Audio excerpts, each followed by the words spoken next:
Sanibonani umamkhulu. Guys, ngisacela ngithanda siseni ngoba ngiyabona ukuthi nje ngizoya ejele for into engayazi. Ngijangazi noma ngizothi ngizobulala umuntu noma ngizokwenzani. Guys, nginenkingi ngihlusho umakhelwane la e-UKM la. Ngenkathi ngifika la last year ngithola i-office kule building. Lamantombazana kamakhelwane ayeyichathela abantu lapha ngaza nemshini ayachathana enzani. Mina ngafike ngayidayisela izinto ezehlukahlukene lana. Ngaqala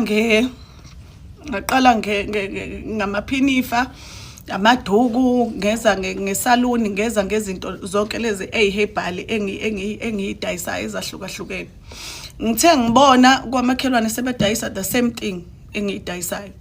Akunayo inkinga yalokho mina. Yabo ukuthi badayisa izinto ezifanayo nalezi engiyidayisayo. Inkinga ukuthi manje ba-advertise ngama-video ami, bahlangabeza ama-customer ami emaliftini bethi ikhona kwaZimdola, bayibize ngoZimdola, bathatha ama-customer ami. West part khona izinto abangayidayisi kulezi engiyidayisayo. Umuntu umethi uyafika ethi unenkinga yezinto, ufuna into ethile, bamnikeza into yabo engingayazi mina. Abuye umuntu esezothi wathenga into la nansi, babuya bafuthi banqabe futhi ukumrefunda izinto lezo umuntu asuke eyinakhuzile eyithengile. Manje inkinga lento le guys, kwaZimdola ngoba ubone nje ise-UKM, nawo u-UKM phezulu nawo. Uma ungaboni lo UKM akusekhona e-UKM, angazi ukuthi yindaba, angazi like ngazama ukukhuluma naye lo sisekuqaleni ngasho ngathi ngizoze ngimreport nala kwe-building. Wavele wagijima ungireport kuqala. Angazi mangithi ngiyafika ngizosho ukuthi nginenkinga lo sisi u-advertise ngama-video ami, uthatha izinto usedayisa izinto engiyidayisayo. Kuningi nje, kuningi. Ubabamba abantu bami bese semaliftini. Inkinga ekhona ukuthi umnyango wakhe ufika kuqala kunowami, kodwa yena ukwa left ungena la office lami kwa left, yena mina ngikwa right. Kuukuthi umnyango wakhe yena uphambili kunowami.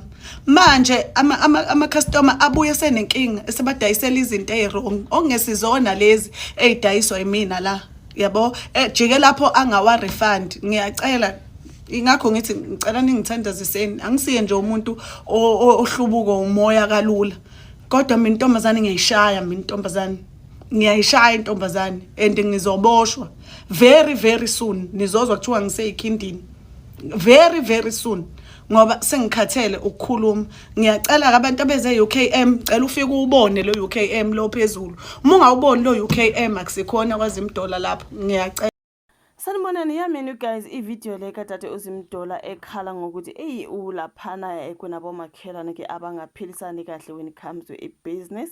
Into kanjalo guys, siyibonile i-video le ka TikTok i-trenda udade uZimdola ethi ucela usizo ngempela ngoba usekhathele ukuhlukunyezwa yilaba abamba ngisibhizinisi. She mentions ukuthi the lady will even go to the lift ayohlangabeza amakhasimende laphana. Amakhasimende akaZimdola mhlawumbe they are just going laphana ngase-UKM, but udade lo yomunye uvela abahlangabezi abadonsele kwelakhe ibhizinisi, the way I'm getting the story.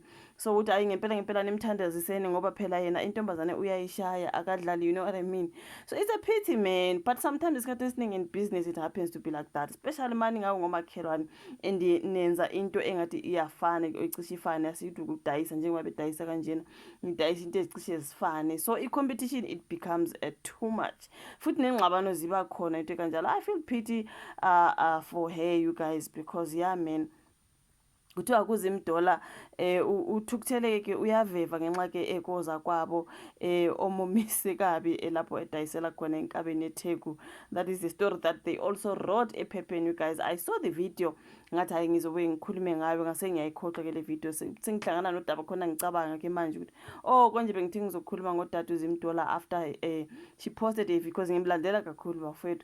She posted a video about lo makhelwane lo nomhlukumezayo laphana ekudayiseni. So now Uzimdolo usakaza uhlelo lwaphakathi nezinsuku-ke ngokuhlanganyela no-King Sifiso iDonkey. I do not know you say Donkey 1 2 3 4 or you say Donkey 12 23 you say Donkey. I think ngingayibiza ngenye indlela ukhona wangisola wathi ayibizwa kanjalo, whatever it is. Okay, uthe-ke lapha adayisela khona kunentombazane emxhaphazayo echaza ngalolu daba Uzimdolo utheke uqala ukusebenzela kuleli bhilidi nyakenye futhi wafica-ke abesifazane bezichathela abantu laphayana. Like you did listen to the video, right?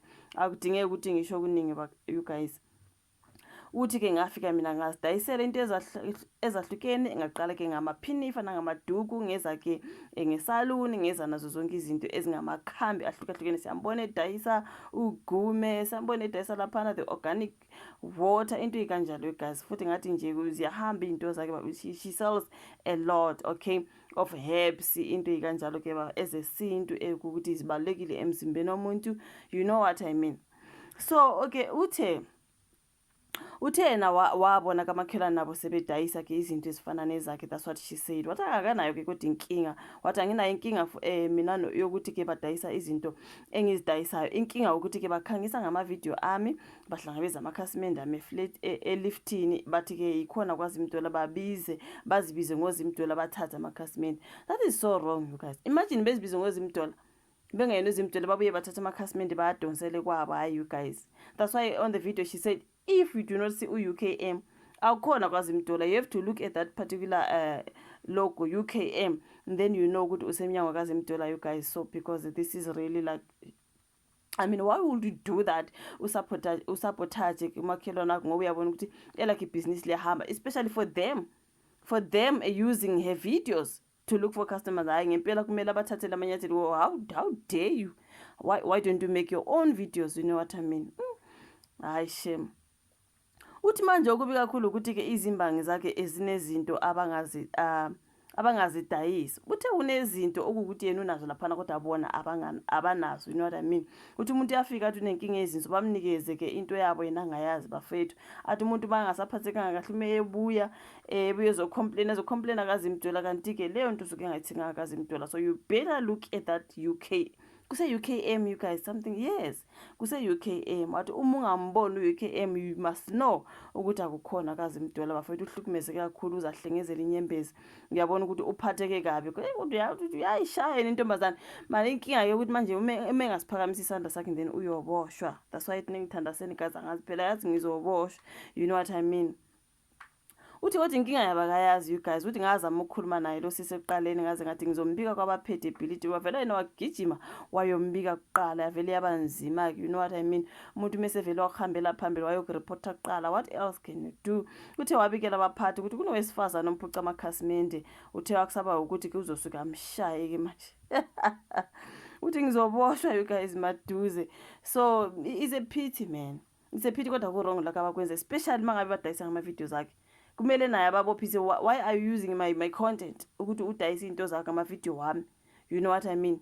Nale nto yokuthi umuntu athi kukaZimdolo la, uthi yebo umdonsele kwakho uthi kukaZimdolo kodwa kungakhona kaZimdolo, you know.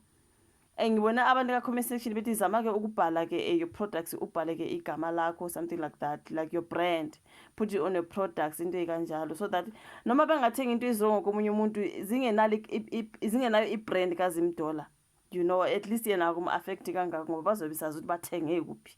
Abathenganga kaZimdolo ngoba okaZimdolo kuzobe kune-like her brand name, something like that.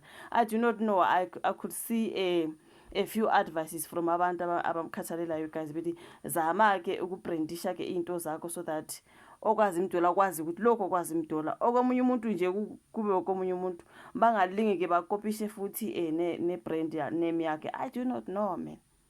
I do not know. Bakhona nje bethi fethu tutor kwalapho ngoba umuntu onjalo uyinkinga.